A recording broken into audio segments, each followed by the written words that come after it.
A blessed day, everyone. Are you anticipating for the second coming of our Lord Jesus Christ? Are you excited to see Him on that great promised day of His return? Or have you lost this favor and this fire in your heart for the seeming delay? Why should we hold on? Why should we keep continuing in the faith? Let us pray. Hallelujah, Lord Jesus. We thank you for being with us right now as we study your words. Continue to ignite the fire in our hearts, Lord, to remain faithful until the day of your coming. And this we pray in your most powerful name, Jesus. Amen. Okay, the I am of the Lord Jesus Christ in the book of Revelations chapter 1 verse 8 is very essential to our blessed hope. And with that, let's have a reading from chapter 1 verse 8 of the book of Revelations. And it says here, I am the Alpha and the Omega, the beginning and the end, says the Lord, who was and who is and is to come, the Almighty. Now,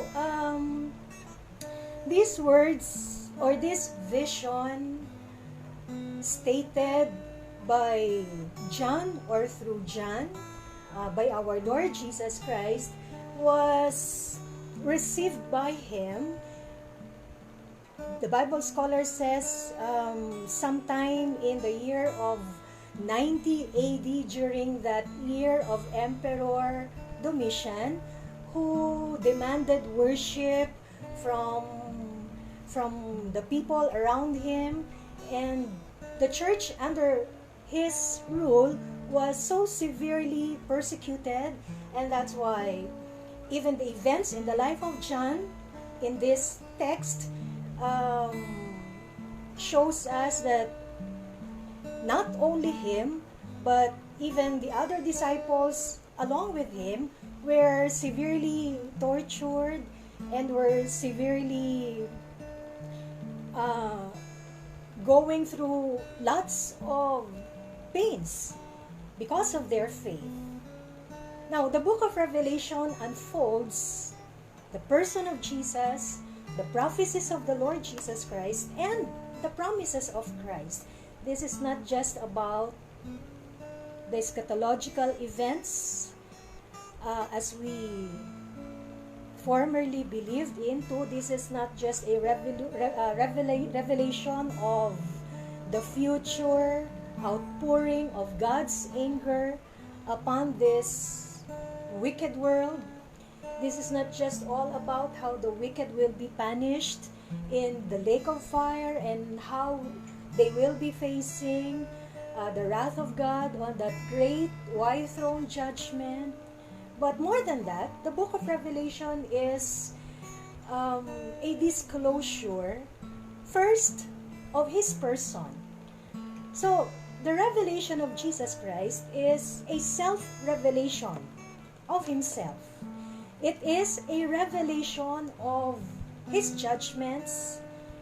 It is a revelation of His promises. Now, let's go back to the text and let's have a reading from the preceding verse before verse 8. And let's read Revelations chapter 1, and let's start reading from verse 7. Behold, He is coming with clouds, and every eye will see Him, even they who pierced Him, and all the tribes of the earth will mourn because of Him. Even so, Amen. The text points us to the soon and coming one who shall be witnessed by the people around the world. So, again, the text points us to the one coming, or to the coming one who shall be witnessed by every seeing eye. He will be coming with the clouds. Let's have a reading from the book of Luke chapter 21, 25 to 36. Luke chapter 21 from verse 25. It says here, this was the discourse between Jesus and his disciples when on chapter 24, his disciples asked him about the signs of the times and when the end of all things will be. So there are so many discussions involved. But just to support our lesson for today in Revelations chapter 1, 7 to 8, let's read from verse 25 of Luke 21. There will be signs in the sun, moon, and stars. On the earth, nations will be in anguish and perplexity at the roaring and tossing of the sea. Men will faint from terror, apprehensive of what is coming on the world. For the heavenly bodies will be shaken. At that time they will see the Son of Man coming in a cloud with power and great glory. The text here is in cross-reference with Revelations, where it states that Jesus will be coming with all of his glory and that he will be seen by every naked eye. We are already in the times of upgraded modern technology that these things are no longer impossibilities. We have our modern technological gadgets which can record every event being seen in the universe, in the heavens above, or even in the earth beneath. And so this great advent of Christ will be seen by everyone, whether we are in Europe or in Asia or in America. Nothing will be hidden to everyone which pertains to his visible appearance. But to continue, again, at that time, they will see the Son of Man. Now Luke used the word Son of Man with reference to his messianic office when Jesus was still in his earthly public ministry. But John used another word or words pertaining to the person of Christ, no longer in his earthly public ministry or no longer in the context of his servant function or servant character or servant office when he was seeing the vision. Verse 28, when these things begin to take place, stand up and lift up your heads because your redemption is drawing near. Again, your redemption is drawing near. On verse 7, again, let's read from the book of Revelations, because there's also this statement which says, every eye will see him, even they who pierced him. How come even those villains who pierced the sides of the Lord Jesus Christ when he was on the cross will be able to see him? They were already 2 millennium dead or 2 millennial dead. How come that this text says that those who pierce the Lord will see him? Of course, the book of Revelations has a lot of metaphoric and sometimes literal presentation of the vision and of the message and of the words of the Lord Jesus Christ. But in that event when he was on the cross, there were the literal piercers of Jesus.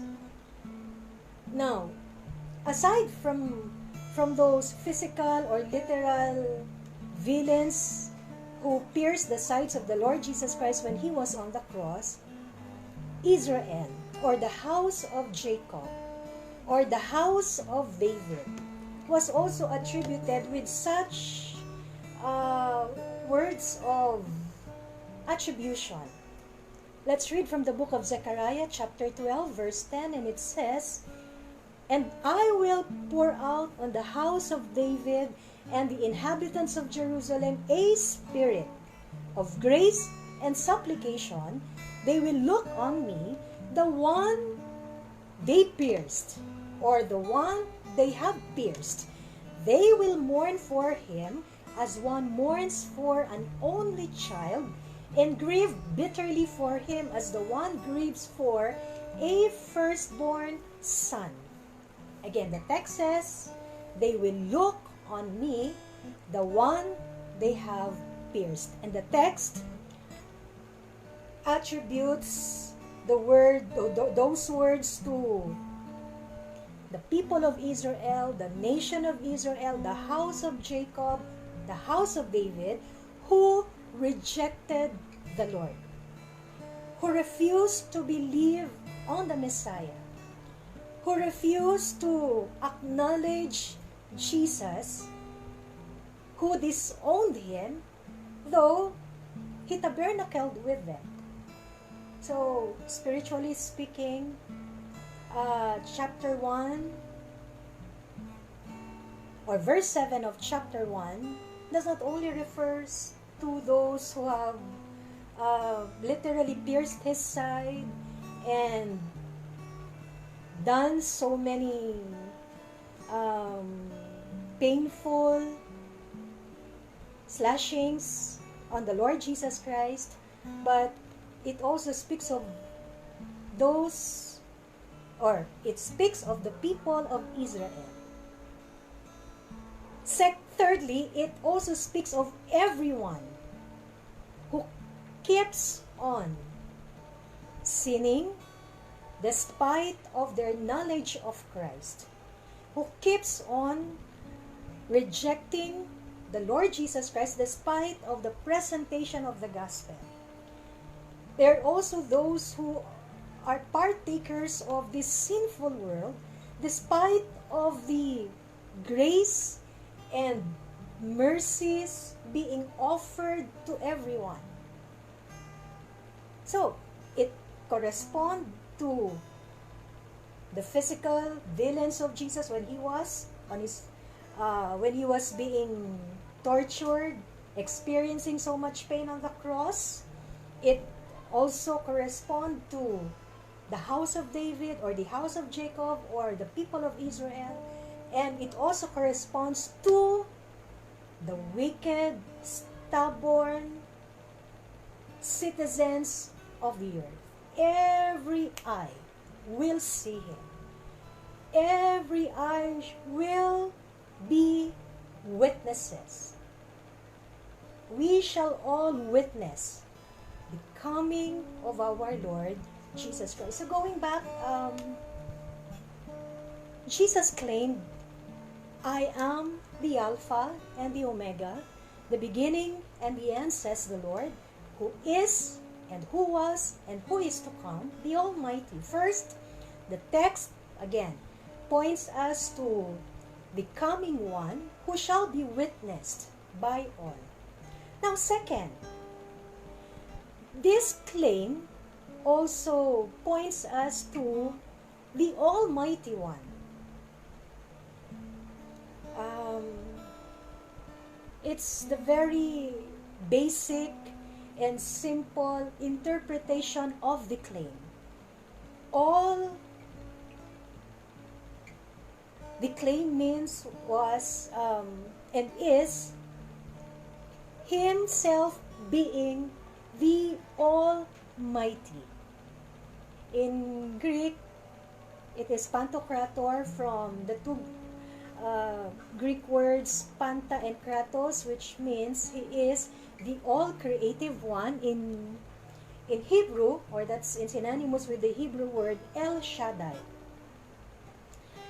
So all that the claim stands for is He Himself being the Almighty God of all generations, from eternity to eternity, from everlasting to everlasting.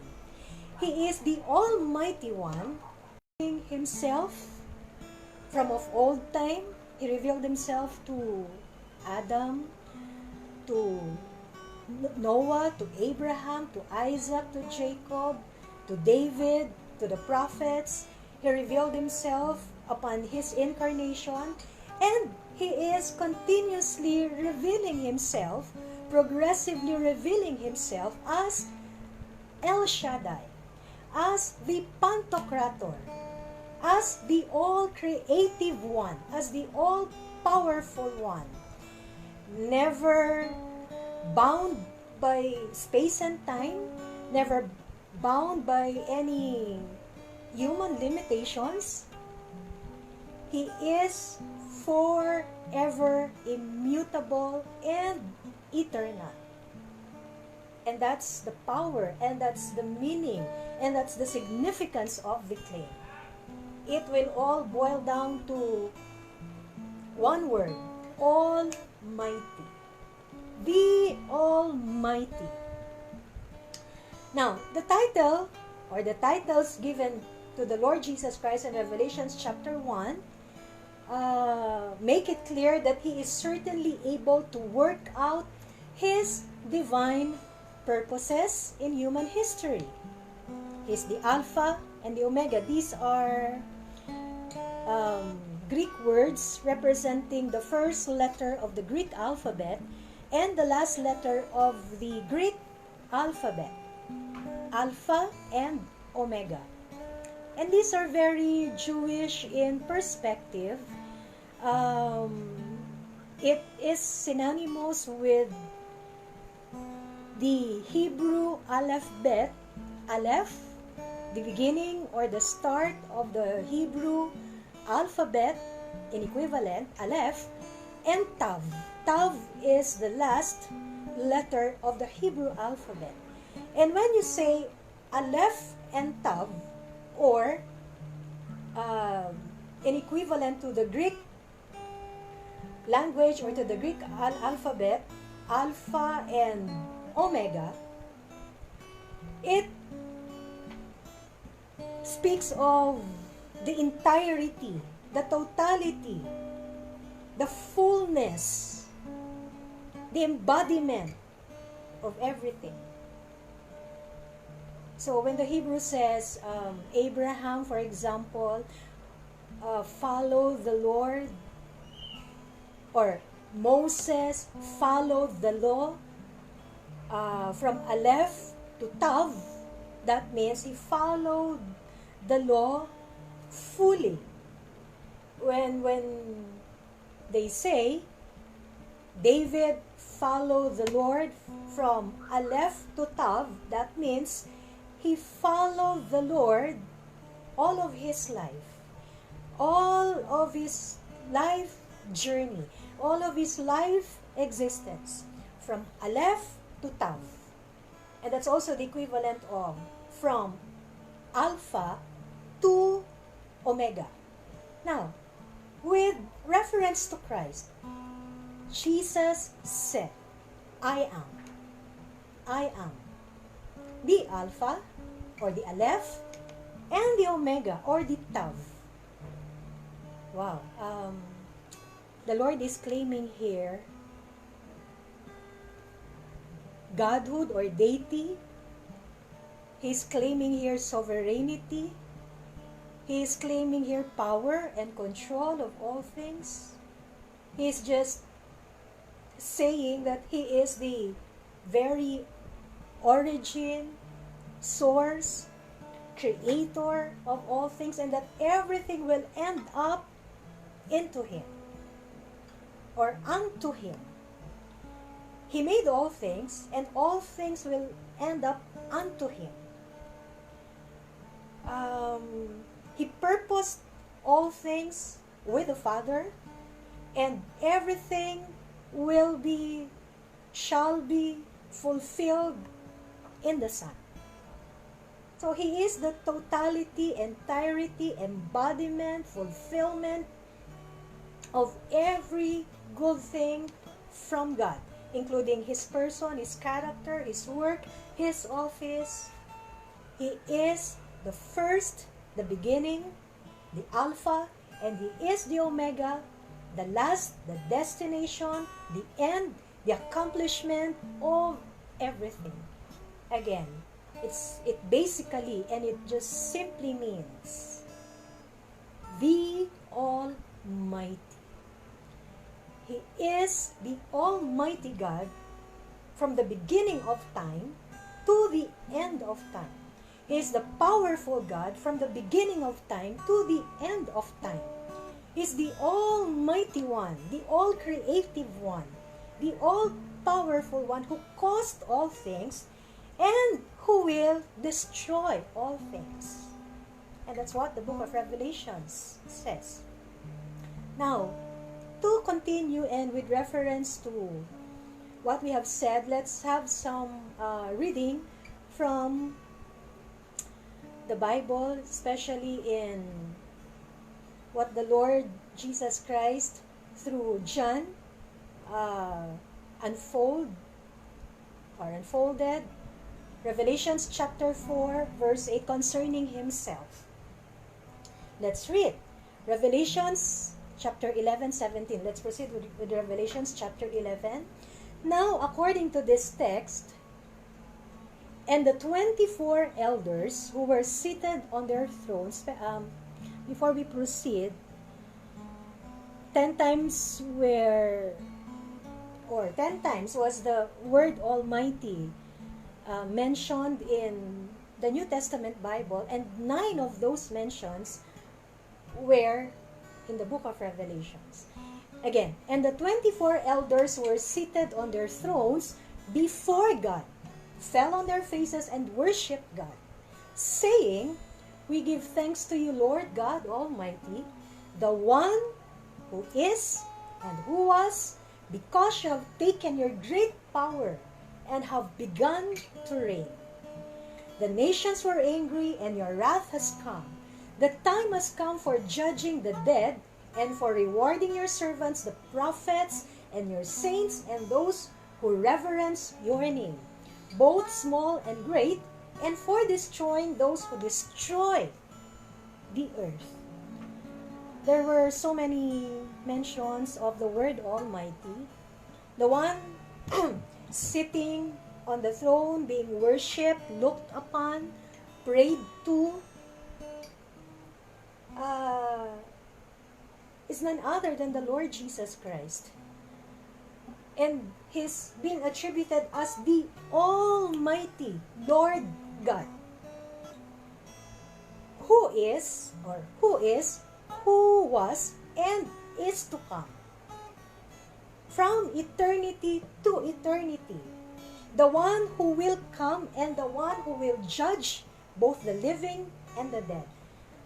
And there's a specific mention here of the coming destruction to be executed by the Almighty, none other than the Lord Jesus Christ as the Alpha and the Omega. The text says, He will also destroy those who destroy the earth.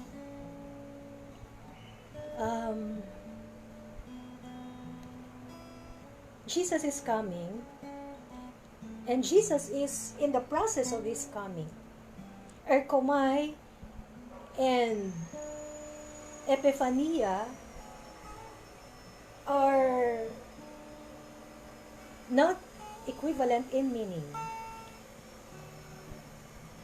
The Lord is already in the process of His coming. But there's a certain appointed time when Jesus will descend from heaven with His saints, where He shall be seen by everyone. And He will be bringing judgment to the earth. And Woe unto them, the Bible says, who destroyed the earth. So this should serve as a warning for everyone who misuses the natural resources created by the Lord, who takes advantage of what has been given for our stewardship. So we should be good, faithful, and profitable stewards of our nature, of our lives, of our breath, of our health, of our time, of everything God created. For time will come that we shall be judged. We shall all be judged. Now, to those who are believers or believing in the name of the Lord Jesus Christ, we're already atoned, we're already forgiven. But for those who remain stubborn and unrepentant, the Bible says, you will be destroyed. You destroyers of the earth, you will be destroyed by the Lord. The wrath of God will be poured out on you. So, we're still being given time by the Lord to repent, because we're already in the times of the times, so to speak. And the time is already ripening. The Lord is already at the door. Now going back, so there are so many mentioned term corresponding to the Almighty, signifying the Lord Jesus Christ in the book of Revelations. Majority of them refers to Jesus. The Father is Almighty, the Spirit is Almighty, but those Almighties mentioned in the book of Revelation, most of them, again, corresponds to the person of Christ. The Alpha, the Omega, the beginning and the end, the first and the last. Who was, who is, and is to come. So, the one coming is Jesus. Not the Spirit, not the Father, although they're in Christ. And Christ embodied the fullness of Elohim in the body. Now, so going back, and let's have another reading from chapter 16, verse 7. And I heard the altar respond, Yes, Lord God Almighty, true and just are your judgments. The many mentions of the word Almighty is all because of the execution of that vindictive justice of Christ. So, Jesus will come not as a suffering servant, but Jesus will come as the Almighty God, bringing with Him His judgments and bringing with Him the righteous appropriation of His justice for everyone. Again, and another from chapter 19, verse 6. Chapter 19, verse 6 says, Then I heard what sounded like a great multitude, like the roar of rushing waters, and like loud peals of thunder, shouting, Hallelujah, for our Lord God Almighty reigns. Let us rejoice and be glad, and give Him glory. For the wedding of the Lamb has come, and His bride has made herself ready. Fine linen, bright and clean, was given to wear. This all speaks of the visible coming of the Lord Jesus Christ. Now, we should not, on the other hand, and in any way, or interchange rapture with His visible appearance or with His visible coming. There's a promise to the believer that on John chapter 14, on the books of 1st and 2nd Thessalonians, that the dead in Christ will rise and they shall meet the Lord in the air, and then those who are living in the body will be changed from corruptible into an incorruptible body, and they shall all meet the Lord, or we shall all meet the Lord in the air. That's rapture.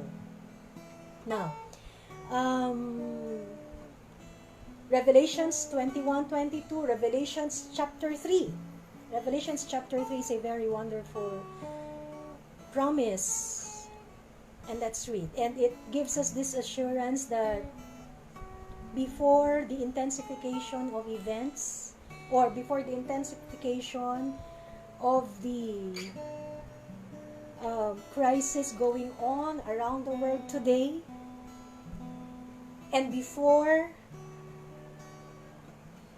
the event of the Great Tribulation, the church, the believers, will be raptured first.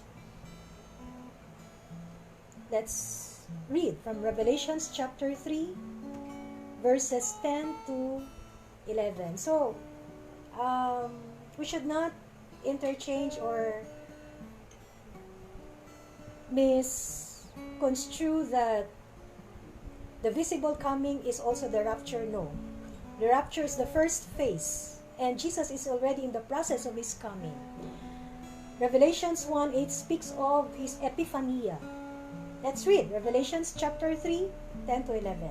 And we will be discussing this on our next lesson. For that matter, we will be studying, or we shall have a series of study on the book of Revelations after our biblical study on the I Ams of the Lord Jesus Christ. Now, let's read. Revelations 3 from verse 10. Since you have kept my command to endure patiently, I will also keep you from the hour of trial that is going to come upon the whole world to test those who live on the earth. It speaks of that great trial that will come. It speaks of that hour mentioned in this narrative can be 7 years, or 3.5 years man-made tribulation, and the most severe, the last 3.5 years of the Great Tribulation. These will all come to the earth. So what we're experiencing right now, all these global pandemics and economic crisis, health problems, sufferings, these are just very little compared to what is coming in the near future. But Christ has promised, and he promised that he will save the church. The Lord said, I will keep you from the hour of trial that is going to come upon the whole world to test who live on the earth. I am coming soon. Hold on to what you have, so that no one will take your crown. So, whatever our sufferings, whatever problems we may be encountering, whatever pains and hardships and troubles we may be facing, persevere to live in faithfulness to the Lord, and do not allow your crown to be taken away from you, in effect. So the church will not go through the tribulation mentioned in the book of Revelations from chapter 6 to chapter 19, because rapture will take place. Again, rapture will take place, and after that, there will be this great global, intensified, escalated tribulation. And that, or Yes, those years of tribulation will culminate at the visible appearance of Jesus. And that's what Revelations chapter 1, 7, and 8 speak about. Now, to continue, so going back, Jesus said, I am the Alpha and the Omega, the beginning and the end, says the Lord, who is and who was and who is to come, the Almighty. The text points us to the coming one who shall be witnessed and seen by everyone. It points us to the Almighty One, the Pantocrator, the all-creative, the all-sovereign, the all-powerful one, the Almighty. The Almighty. This was a very bold claim of Jesus to John and to the church. Revealed to John and to the church. Now, thirdly and lastly, the text or the claim also points us to the blessed hope of everyone. So, we have so many sufferings, we have so many toils in this life, in our earthly journey. There are so many untoward incidences, but Jesus said, I am coming soon. Again, the Lord said, I am coming. He is already in the process of His return. Now let's read from Revelations, or from Titus chapter 2, from verse 11. For the grace of God that brings salvation has appeared to all men, teaching us that, denying ungodliness and worldly lust, we should live soberly, righteously, and godly in this present age.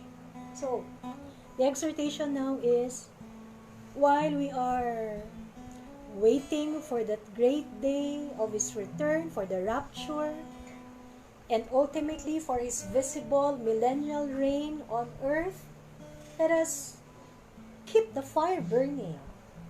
Let us deny ungodliness, worldly lusts. On the other hand, we should live in a manner that pleases the Lord, despite of the world's wickedness, despite of what we may be feeling or encountering at the moment. We should press on, looking for that blessed hope and the glorious appearing of our great God and Savior, Jesus Christ, who gave Himself for us that He might redeem us from lawless, or from every lawless deed, and purify for Himself His own people, zealous of good works. So, the verse, the claim in Revelations chapter 1:8 points us to that blessed hope. We need that blessed hope. We should cling to that blessed hope. For the devil is doing his very best to snatch us away from the hands of Jesus. The devil is doing his very best and working so hard, hindering the people to come to Jesus and to experience the power of His resurrection. The devil is doing his best to lead people to hell and to eternal damnation. But Jesus is calling. And Jesus is still giving us this opportunity to repent from our sins, to believe in His name, to persevere even under trial, and to live a godly life that is most pleasing to Him. So in this world, the Lord said, you shall have tribulation or tribulations, but be of good cheer, for I have overcome the world. These are all His statements in John chapter 14 and John chapter 16. When He exhorted His disciples before His passion, knowing that his disciples will go through so many trials and so many tests of faith, just as maybe the Christians are going through right now.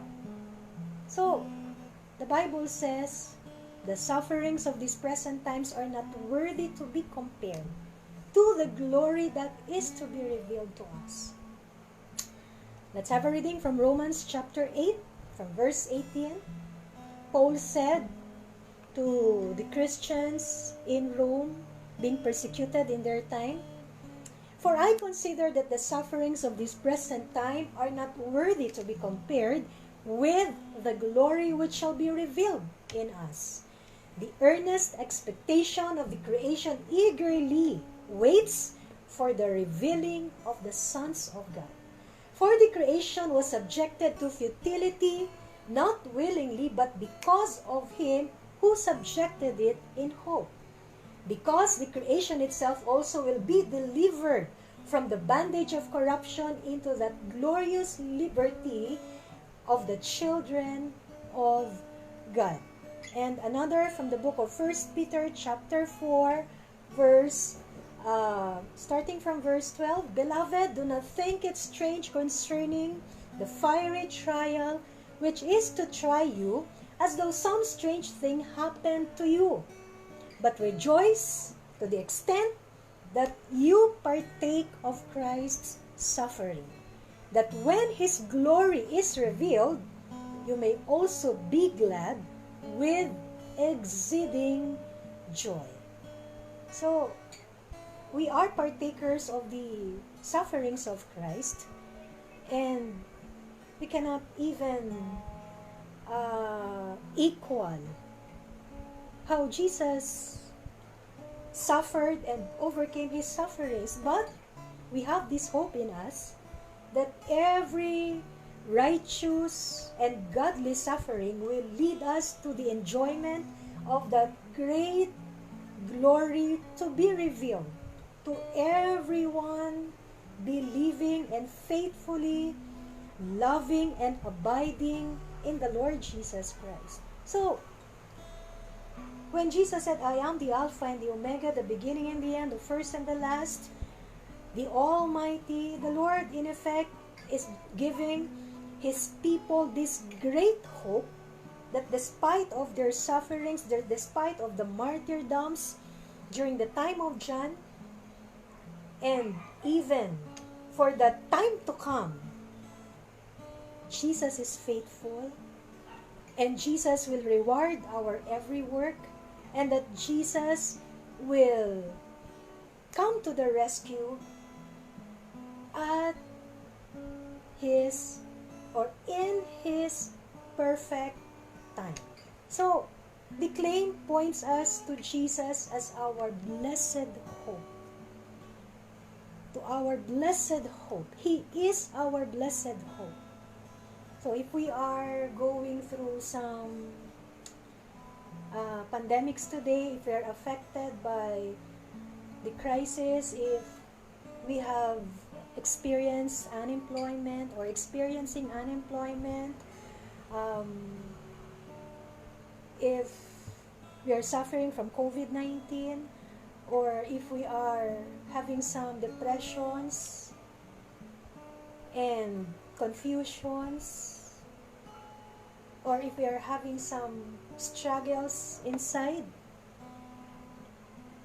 remember that the present sufferings are not worthy to be compared with the glory that is to be revealed. So if we are suffering for doing what is good, if we are suffering for our faith in Christ, if we are suffering because we are Christians, then we are blessed, because Jesus will come for us, and Jesus will return for us along with his rewards, along with that great joy, along with that great glory reserved for every overcomer, reserved for everyone who will endure till the end. So, again, going back to the claim, Jesus said, "I am the Alpha and the Omega, the beginning and the end, says the Lord, who is, who was, and is to come, the Almighty. He is the one coming who shall be witnessed by every eye. He is the Almighty One who will show himself powerful, just, and righteous at his coming. And he is that blessed hope whom every believer can hold on to, can cling to, can lean on, because he is faithful to his promises. So, Jesus is coming. Jesus will bring with him his reward for us, and Jesus will take us up into his glory. Are you prepared? Are you waiting patiently for him? Are you with all joy anticipating of seeing him face to face? What a great joy for every believer who remains and who will remain faithful until the end. Jesus is coming, and he said, I am the Almighty God. Let's have a moment of prayer. There's no reason to be discouraged. There's no reason to turn our backs from you. There's no reason to stop in our ministries. There's no reason to take away all of our seemingly won victories. For Lord, you will come, and you are already at the door. And you will come anytime, any moment, any hour. Help us, Jesus, to persevere even in the midst of pressures, in the midst of sufferings, in the midst of trials. Help us to fearfully and faithfully obey your words, and to remain in your righteousness, come what may. For you are faithful, Lord, and you said that you will come and you will take us unto yourself. Jesus, you are our Almighty God. You are our Judge. You are our soon and coming King. Thank you, Lord, for indeed we have this great assurance that in you we can enjoy eternal life and everlasting glory. For in you and through you alone, Lord, is our eternal, glorious destiny.